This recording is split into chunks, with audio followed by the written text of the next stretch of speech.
Hello दोस्तों, स्वागत है आप सभी लोगों का राजस्थान एकेडमी पर। मैं प्रवीण सिंह आप सभी लोगों के साथ में।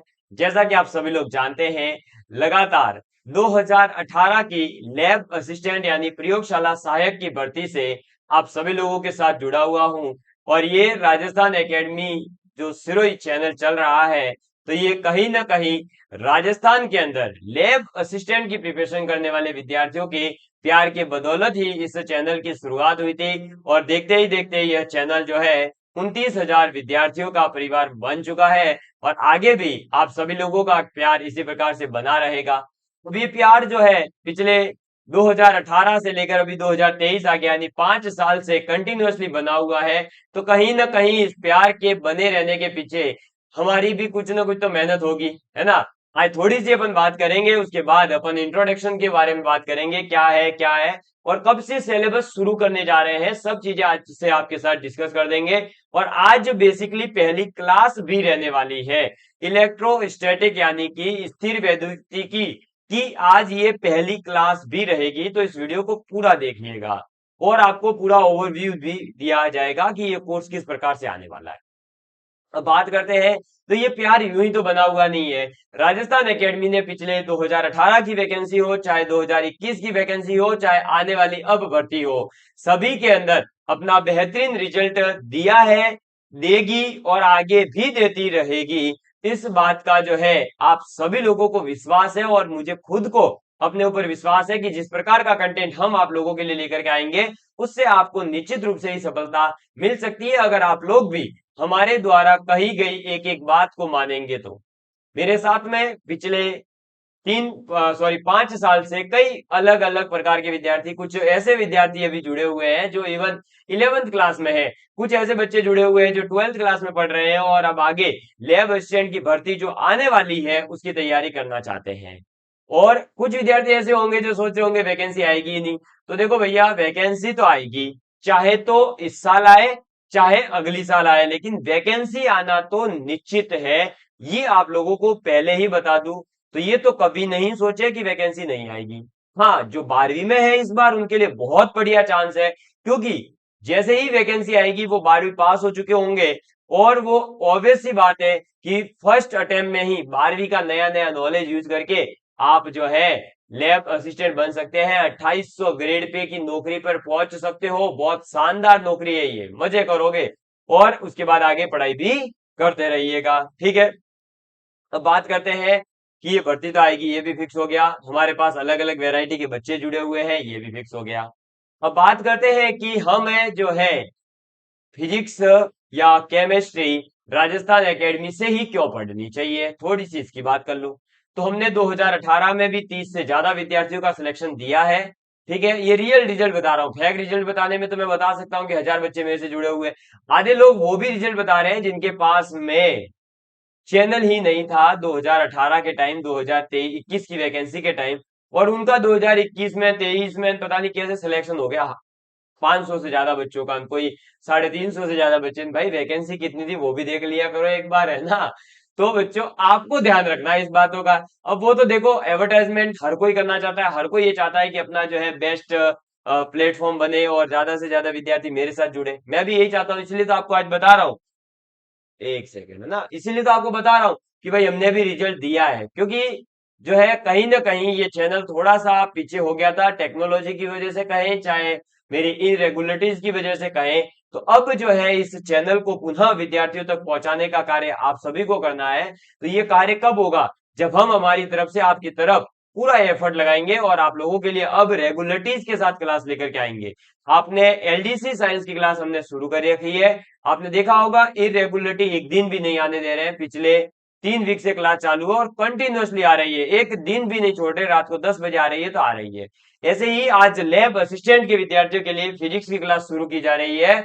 और ये कितने बजे आएगी, क्या होगा, सब कुछ आज इस वीडियो में बताया जाएगा। सर्वप्रथम आपको बता दूं, 2021 में भी हमने रिजल्ट दिया। हमारे विद्यार्थी पोस्टेड है अभी प्रेजेंट में, माउंट आबू में हो, चाहे बिनमाल कॉलेजों में हो, चाहे जालोर कॉलेज में हो, चाहे बाड़मेर के अंदर हो, चाहे जैसलमेर के अंदर हो, चाहे प्रतापगढ़ में हो, उदयपुर में पोस्टिंग हो, सिरोही में पोस्टिंग हो, जहां मैं अभी इवन रेवदर के अंदर जहां मेरी पोस्टिंग है, वहां उस तहसील के अंदर भी हमारे एक दो विद्यार्थी पोस्टेड है। कहीं बात करें अगर पालड़ीएम जो सिकवंज के अंदर है, वहां भी हमारा विद्यार्थी पोस्टेड है। तो हमारे कहीं ना कहीं जो है विद्यार्थी सिलेक्टेड हुए हैं और उनका जो है पोस्टिंग भी हो चुकी है और वो विद्यार्थी मेरे से जुड़े हुए हैं। और अभी जो है हमारे यूट्यूब पर भी उनके इंटरव्यूज अवेलेबल है।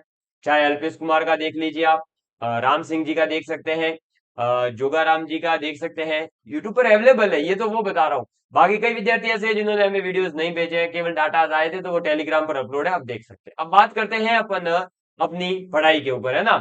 तो इससे पहले जो हमारे प्लेलिस्ट के अंदर वीडियोस अवेलेबल थे, वो 2018 वाली प्लेलिस्ट हमारी डिलीट हो गई थी, लेकिन वीडियोस आज भी यूट्यूब पर अवेलेबल है। आप वीडियोस ढूंढोगे तो मिल जाएंगे, प्लेलिस्ट नहीं मिलेगी क्योंकि प्लेलिस्ट डिलीट हो गई थी।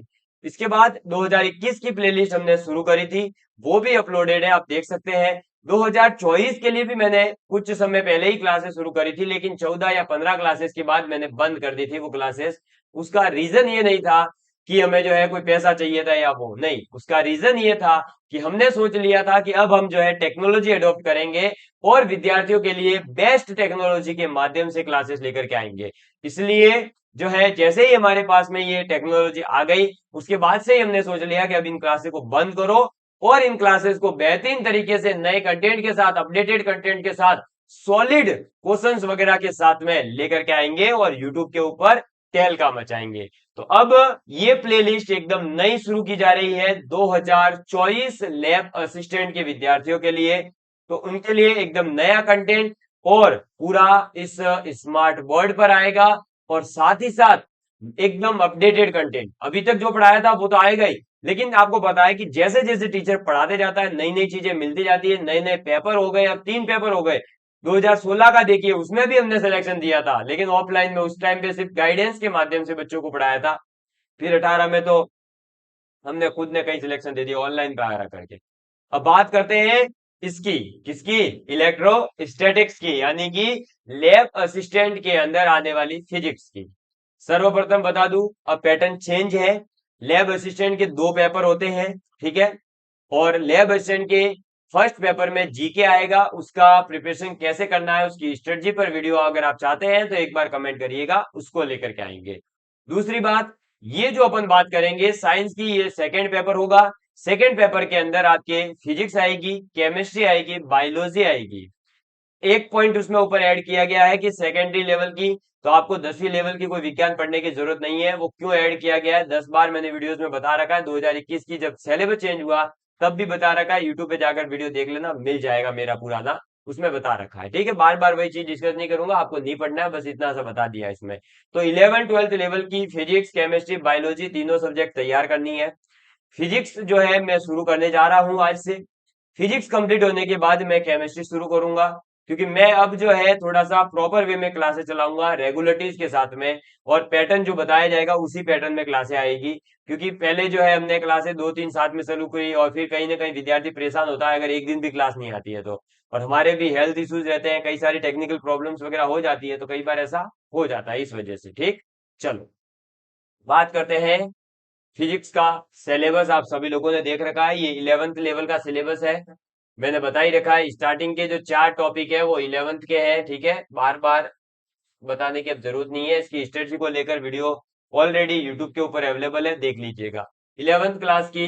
और ये है अपने 12th का, ठीक है। ये है 12th क्लास का सिलेबस। 12th क्लास का सिलेबस जो है उसके अंदर सबसे पहले दे रखा है इलेक्ट्रोस्टैटिक्स, स्थिर वैद्युतिकी, जिसके अंदर अपने टॉपिक कौन कौन से हैं, कूलम का नियम है, विद्युत क्षेत्र है, गाउस का नियम है और उसके अनुप्रयोग है।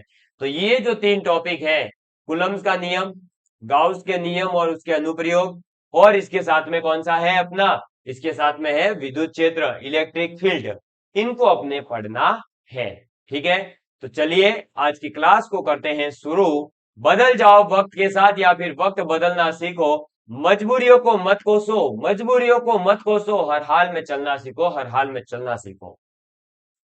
सभी लोग अपनी कॉपी के अंदर हेडिंग डालेंगे स्थिर वैद्युतिकी एंड इलेक्ट्रोस्टैटिक्स। इंग्लिश और हिंदी मीडियम दोनों ही विद्यार्थियों को साथ के साथ पढ़ाया जाएगा। धैर्य बनाए रखना, आराम से पूरा सिलेबस करवा दूंगा, अभी तक जिस प्रकार से अन्य वैकेंसीज का करवाया है वैसे ही टॉपिक डालिएगा। और राइटिंग थोड़ी सी जो है अभी हो सकता है कि गड़बड़ हो तो माफ करिएगा, है ना। एक सेकंड एक सेकंड। इलेक्ट्रोस्टैटिक्स,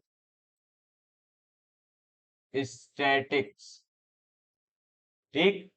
और जिसे हिंदी में कहते हैं स्थिर वैद्युतिकी। क्या कहते हैं? स्थिर वैद्युतिकी। ये है क्या? इलेक्ट्रोस्टैटिक्स यानी स्थिर वैद्युतिकी है क्या? बेसिकली अगर बात करें तो इसके अंदर हम पढ़ेंगे आवेश के बारे में। सबसे पहले किसके बारे में? आवेश के बारे में। आवेश को इंग्लिश में कहोगे आप चार्ज।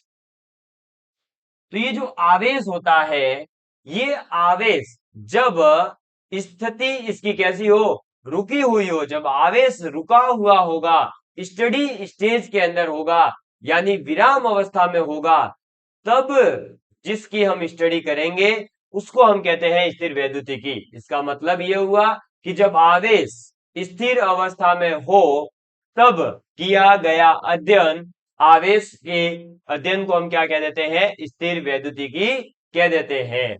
तो सर्वप्रथम स्थिर वैद्युतिकी का मीनिंग पता होना चाहिए कि आवेश स्थिर अवस्था में होगा। आवेश स्थिर अवस्था में होगा, सबसे पहले ये पता होना चाहिए। स्थिर अवस्था में होगा, क्लियर। जो आवेश है वो किस अवस्था में होगा? स्थिर अवस्था में होगा। तब ही हमें बात करनी होती है स्थिर वैद्युतिकी, इलेक्ट्रोस्टैटिक्स की। लेकिन कई विद्यार्थियों के दिमाग में आ रहा होगा, सर आवेश चलने लग जाए तो क्या दिक्कत है? भाई जब आवेश चलने लग जाता है ना, तब क्या होता है बेसिकली कि करंट प्रोड्यूस होता है, धारा उत्पन्न हो जाती है, और तब अपना चैप्टर आ जाता है करंट इलेक्ट्रिसिटी, जो अपना दूसरा टॉपिक है। इस टॉपिक के अंतर्गत ये नहीं आता है। तो आवेश स्थिर अवस्था में होगा तब अपन इलेक्ट्रोस्टैटिक्स यानी स्थिर वैद्युतिकी की बात करेंगे। अब थोड़ी सी बात करते हैं आवेश के बारे में, फिर अपन आगे बढ़ेंगे। आवेश दो प्रकार के होते हैं, एक बात तो ये ध्यान रखना। आवेश कितने प्रकार के होते हैं? दो प्रकार के आवेश होते हैं। दो प्रकार कौन कौन से होते हैं? तो एक होता है धनायन, यानी कि पॉजिटिव चार्ज, ठीक। और दूसरा होता है ऋणायन। क्या होता है? ऋणायन। और ऋणायन का मतलब होता है नेगेटिव चार्ज, क्लियर। ये चीज आपको ध्यान रखनी है। ये मैं थोड़ा सा इधर ले आता हूं सेंटर में। अब देखिएगा, स्थिर वैद्युतिकी, जब आवेश स्थिर अवस्था में होगा, आवेश दो प्रकार के होते हैं। कौन कौन से? धनायन और ऋणायन, पॉजिटिव और नेगेटिव चार्ज, दो प्रकार के आवेश होते हैं। इन आवेशों को जो है इंट्रिंसिक प्रॉपर्टी कहा जाता है, यानी कि जो भी पदार्थ होगा उसके अंदर के ये गुण होते हैं। किसी भी वस्तु को देख करके आप ये नहीं बता सकते कि उसके ऊपर पॉजिटिव चार्ज है या नेगेटिव चार्ज है, ठीक है। इसका आप एग्जाम्पल केवल जो है देख सकते हैं फीलिंग करने के लिए। आप अपने घर पर एक कंघा लीजिए और कंघे को अपने सिर पर रगड़िए, है ना। रगड़ने के बाद आप जो है किसी कागज के टुकड़े के पास उसको लेकर जाइए। आप एक प्रभाव देखेंगे कि वो कागज का टुकड़ा उस कंघे से चिपक जाता है। तो आपके दिमाग में आएगा कि ये कागज का टुकड़ा इससे चिपका कैसे? कागज का टुकड़ा कंघे से क्यों चिपका? ये इसलिए चिपकता है क्योंकि दोनों के ऊपर विपरीत आवेश होता है। क्या होता है? विपरीत आवेश। बस ये आप कह सकते हो। क्या आप ये कह सकते हो कि कंघे के ऊपर कौन सा आवेश है, पॉजिटिव या नेगेटिव, और कागज के टुकड़े पर कौन सा आवेश है? तो ये अपन देख करके नहीं बता सकते। ये चीज पता लगाने के लिए तो हमें प्रयोग करना होगा, एक्सपेरिमेंट करना होगा। समझ में आ गई बात? तो ये क्या होता है? एक इंट्रिंसिक प्रॉपर्टी होती है, ठीक है। समझ में आ गई बात? ये चीज ध्यान रखना। इंट्रिंसिक मतलब इंटरनल प्रॉपर्टी या आंतरिक गुण कह सकते हैं, ठीक। तो विपरीत आवेश जो होते हैं वो तो एक दूसरे को आकर्षित करते हैं। मैं ये जो अभी चीजें बता रहा हूं ना, ये आपके सिलेबस में केवल ये कह सकते हो कि जो दे रखे हैं ना पॉइंट, विद्युत क्षेत्र हो, चाहे गाउस का नियम हो, चाहे कुलम्स नियम हो, उनको समझने के लिए काम किया है। तो ये केवल आप जैसे आपको उचित लगे वैसे लिख सकते हो, नोट्स इसके नहीं बनाने। नोट्स में आपको जो पॉइंट जहां से बोलूंगा कि ये आपके सिलेबस में है और यहां से क्वेश्चन पूछा जाएगा, उनको नोट डाउन करना है। ये तो सिर्फ समझा रहा हूं, इस चैप्टर का ओवरव्यू दे रहा हूं कि चैप्टर में होगा क्या। तो जब विपरीत आवेश होते हैं तो वो एक दूसरे को आकर्षित करते हैं, और जब आपके समान आवेश होते हैं, यानी दोनों के दोनों पॉजिटिव पॉजिटिव या दोनों के दोनों नेगेटिव नेगेटिव, तब क्या करेंगे? प्रतिकर्षित करेंगे। क्या करेंगे? प्रतिकर्षित करेंगे। इंग्लिश मीडियम वाले विद्यार्थी लिख सकते हैं, वेन अपोजिट चार्जेस, क्या? जब आपके अपोजिट चार्ज होते हैं तो अट्रैक्शन होगा, यानी एक नेगेटिव है तो दूसरा पॉजिटिव होगा। जब ऐसा होगा, अपोजिट आवेश होंगे, अपोजिट चार्जेस होंगे तो एक दूसरे को अट्रैक्ट करेंगे। और लेकिन जब सेम चार्जेस है, यानी कि पॉजिटिव पॉजिटिव या नेगेटिव नेगेटिव है, तब क्या होगा? एक दूसरे को प्रतिकर्षित करेंगे, रिपेल करेंगे। ठीक, आकर्षित करने का मतलब ये हुआ कि आप ऐसे लिख सकते हैं कि एक तरफ पॉजिटिव Q, आवेश को हमेशा Q से प्रदर्शित करोगे। ठीक है, ये छोटी मोटी बातें हैं जो हो सकता है कुछ विद्यार्थियों को याद नहीं हो, उनके लिए एक रिवीजन का कार्य करवा रहा हूं, मैं रिकैप करवा रहा हूं पूरी 12th के अंदर पढ़े हुए चैप्टर को। तो आवेशों को हम Q से प्रदर्शित करते हैं। तो एक लिया मैंने प्लस Q, एक लिया माइनस Q। ठीक, ये प्लस Q और माइनस Q जो आवेश है, ये एक दूसरे को क्या करेंगे? अपनी तरफ बुलाएंगे, यानी ये इसको इस तरफ भगाएगा, ये इस तरफ बुलाएगा नेगेटिव वाला, तो पॉजिटिव कहां जा रहा होगा? यूं जा रहा होगा। समझ में आई? भाई देखो, नेगेटिव यहां खड़ा है, ये ऐसे मेरी तरफ। अब ये पॉजिटिव आवेश है, ये क्या करेगा? मेरी तरफ बुलाएगा। मैं बुलाऊंगा ना इसको कि मेरी तरफ आ, तो ये मेरी तरफ आएगा। समझ में आई बात? और अगर यहां पर एक पॉजिटिव आवेश है और एक इधर पॉजिटिव आवेश है, तो ये दोनों एक दूसरे को क्या करेंगे? दूर भगाएंगे। ये बोलेगा तू उधर जा, ये बोलेगा तू उधर जा। समझ में आ गई बात? ये ठीक उसी प्रकार से है मेरे प्यारे दोस्तों। अगर नहीं समझ में आया है ना, अभी समझ में आ जाएगा। लड़का हमेशा लड़की की ओर अट्रैक्ट होता है। समझ में आ गई बात? यानी कि एक जेंडर हमेशा उसके अपोजिट जेंडर की ओर आकर्षित होगा। क्लियर? समझ में आ गई बात? तो पॉजिटिव हमेशा आकर्षित होगा नेगेटिव की तरफ, नेगेटिव हमेशा आकर्षित होगा पॉजिटिव की तरफ। लेकिन पॉजिटिव पॉजिटिव एक दूसरे से दूर भागेंगे, नेगेटिव नेगेटिव भी एक दूसरे से दूर भागेंगे। समझ में आ गई बात? तो इस चीज का यूज कहां करेंगे अपन? कूलम नियम में। ठीक है, अब ये तो चीज समझ में आ गई कि कौन किसको अट्रैक्ट करता है, कौन किसको रिपेल करता है।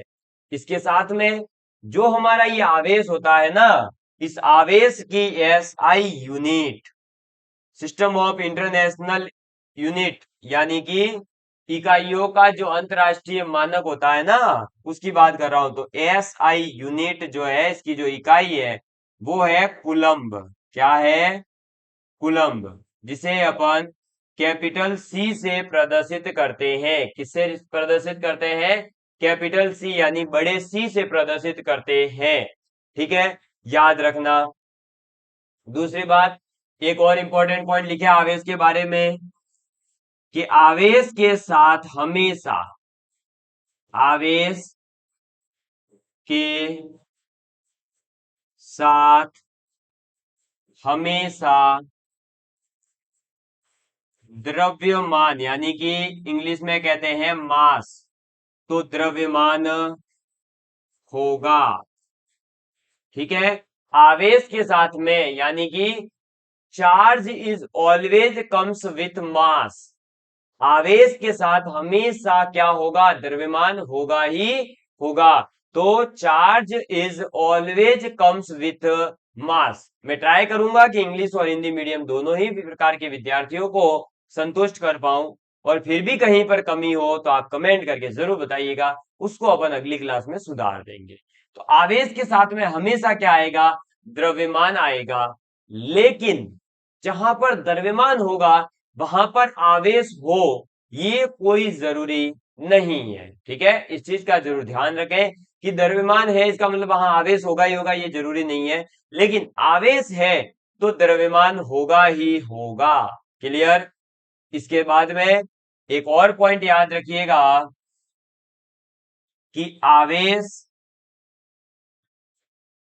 वस्तु के वेग पर, आवेश वस्तु के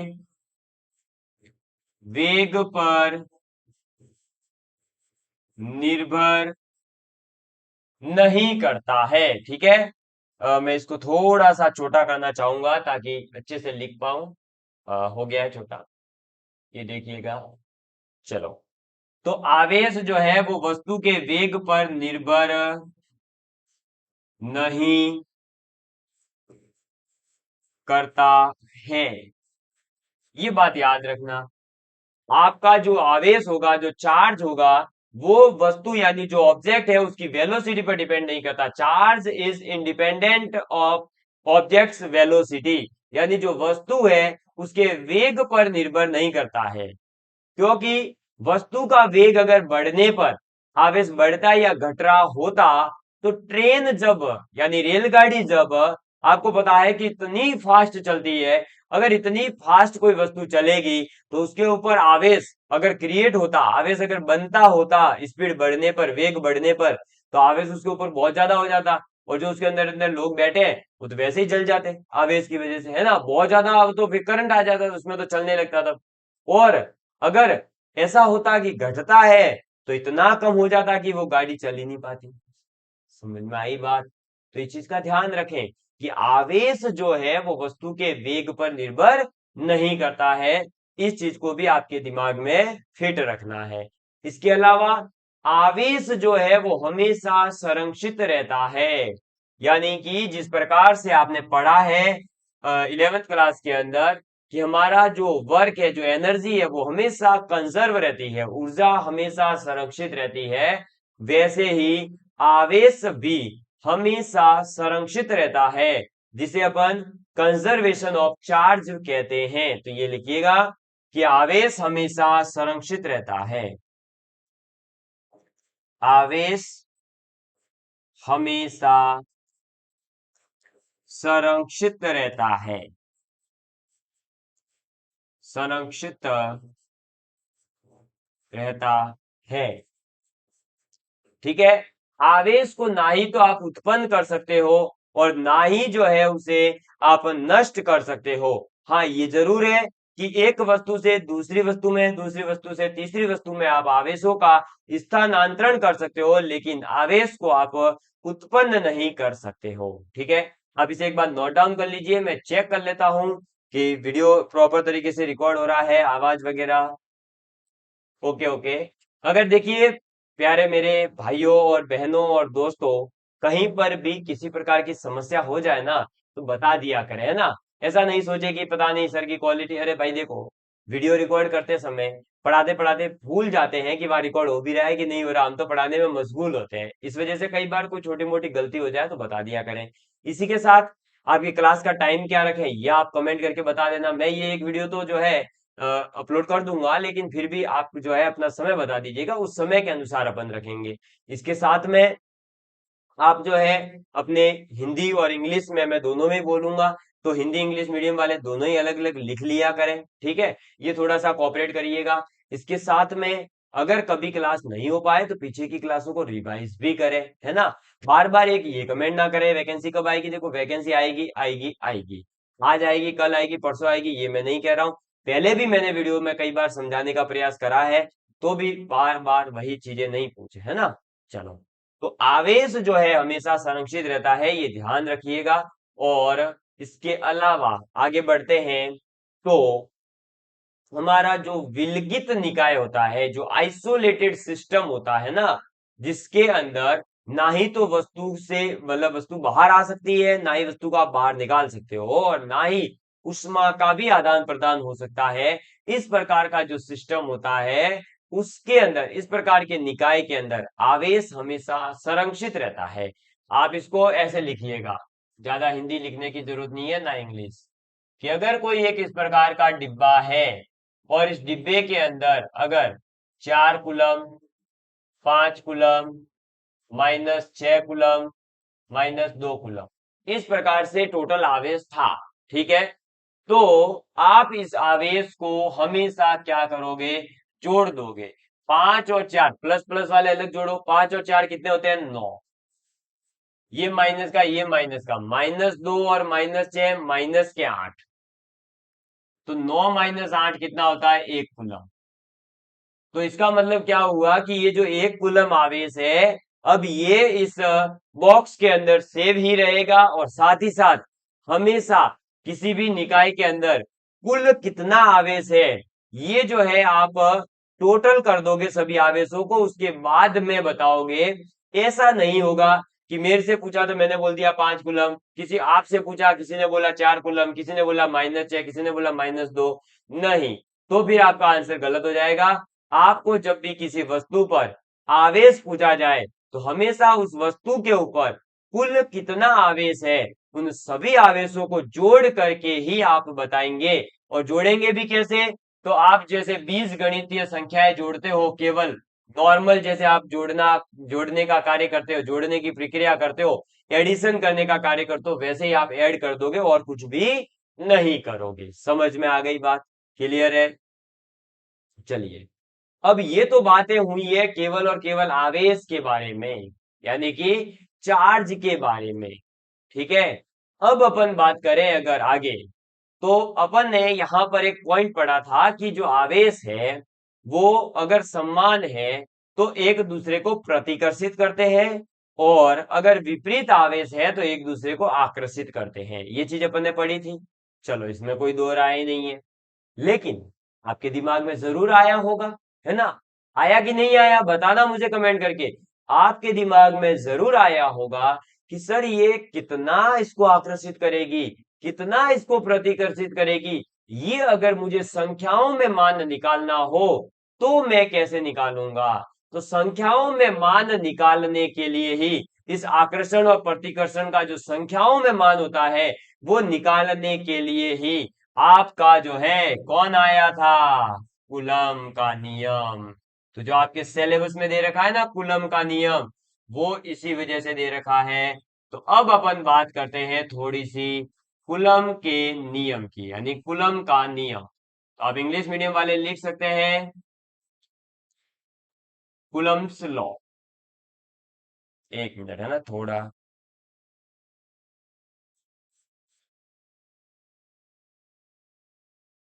लिखेंगे कूलम्स लॉ, यानी कि कूलम का नियम, ठीक है।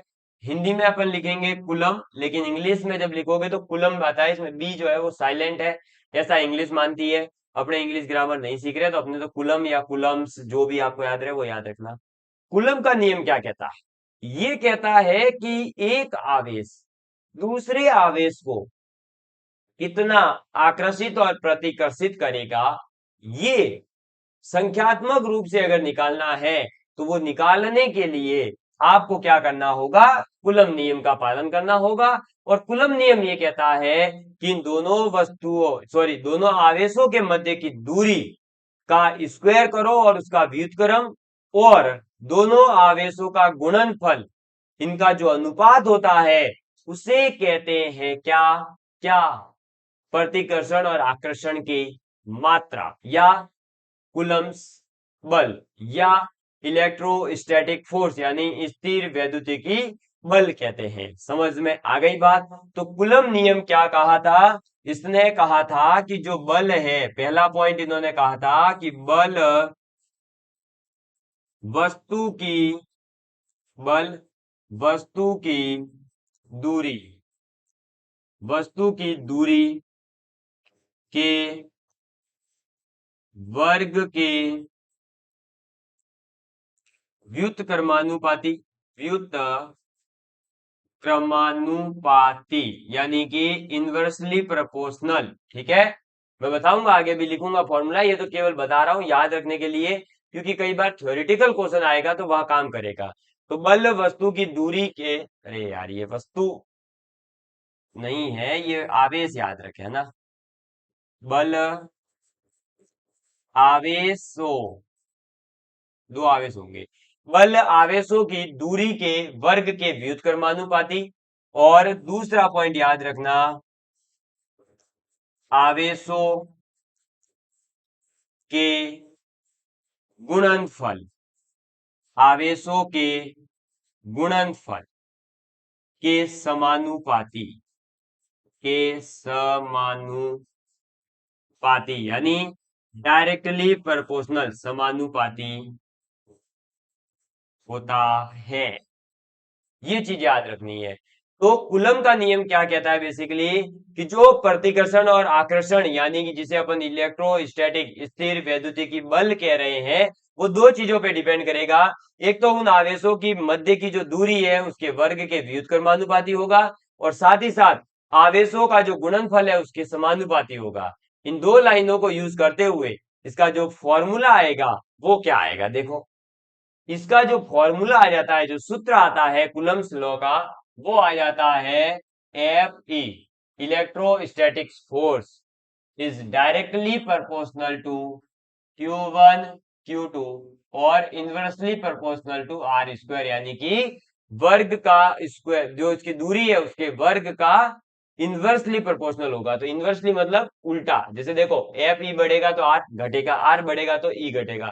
और डायरेक्ट प्रोपोर्शनल मतलब सीधा सीधा आमने सामने। ठीक है, अब ये तो था कूलम्स का नियम। अब यहां पर प्रोपोर्शनलिटी का साइन है, ये समानुपात का साइन है। इसको फिजिक्स के अंदर जब हटाया गया तो आ गया इसकी जगह के, और फॉर्मूला बन गया के Q1 Q2 upon are square. ये आप सभी लोग पढ़ते हो और आप समझ लेते हो कि कूलम्स का नियम पूरा। नहीं, अभी तो केवल आपने कूलम्स के नियम के द्वारा फॉर्मूला क्या आता है वो पढ़ा है। इस फॉर्मूले के अंदर भी बहुत सारे अलग अलग वेरिएशंस है जिनको हमें सीखना होगा। लेकिन इसके बारे में हमें जो याद रखना है वो देखो, आर यहां पर दूरी को प्रदर्शित करता है, Q1 और Q2 आवेश को। ठीक है, और ये जो K है ये एक नियतांक है। क्या है, ये एक नियतांक है। नियतांक को इंग्लिश में आप कहोगे कांस्टेंट है। तो आर स्क्वायर यानी कि डिस्टेंस का स्क्वायर करना है, Q1 Q2 इसके चार्जेस हैं, और के एक कांस्टेंट है। और इस कांस्टेंट की वैल्यू जो होती है वो होती है 9 गुणा 10 की घात 9। ठीक है, इसकी यूनिट क्या होती है उसके बारे में अपन आगे बात करेंगे, यानी इसकी इकाई क्या होती है, ये कैसे आता है ना। अभी केवल मान याद रखो 9 इंटू 10 की घात 9 होता है। और ये जो है के, ये आता कहां से है, तो इसको अपन कह सकते हैं कि ये आता है 1/4 पाई एप्सिलॉन नॉट से। जब इसको सॉल्व करते हैं तो 9 इंटू 10 की घात 9 बन जाता है। समझ में आ गई बात, क्लियर है। तो कुलम्स नियम के अकॉर्डिंग, यानी कुलम नियम के अनुसार, जो आकर्षण और प्रतिकर्षण बल का मान होगा वो ये होगा। इसके अंदर Q1 Q2 क्या है, R क्या है, नियतांक का मान कितना है, 9 इंटू 10 की घात 9। अब इसकी जो इकाई है उसके बारे में भी बात करूंगा मैं।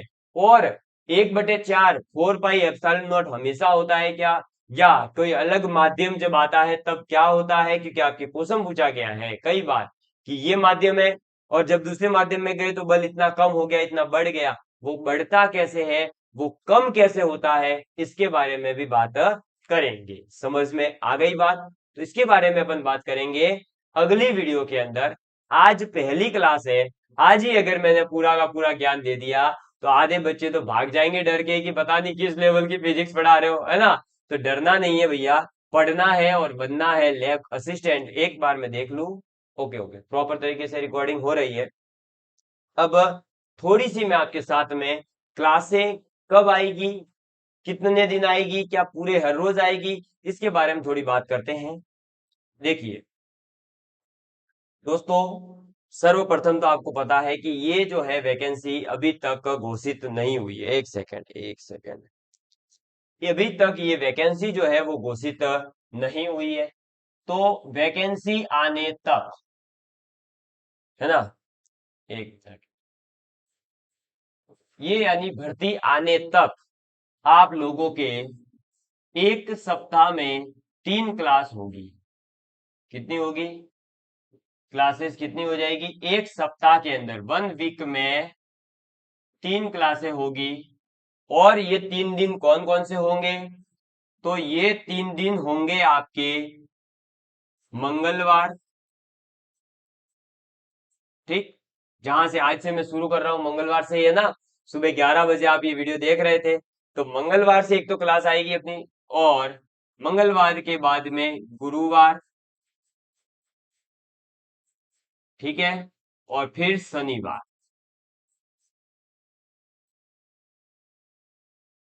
मंगल, गुरु और शनि, ये 3 दिन आपके फिजिक्स की क्लास आएगी, डेली आएगी। हर मतलब हर हफ्ते में 3 क्लासें आपकी होगी। सुबह 11 बजे आएगी। टाइमिंग बता देता हूं, सुबह यानी मॉर्निंग ही लिख रहा हूं, है ना। मॉर्निंग में 11 AM। कितने बजे? 11 बजे आएगी सुबह। और आप सभी लोगों को जुड़ना है और इसको पूरा करना है कोर्स को। ये रेगुलर रहेगी।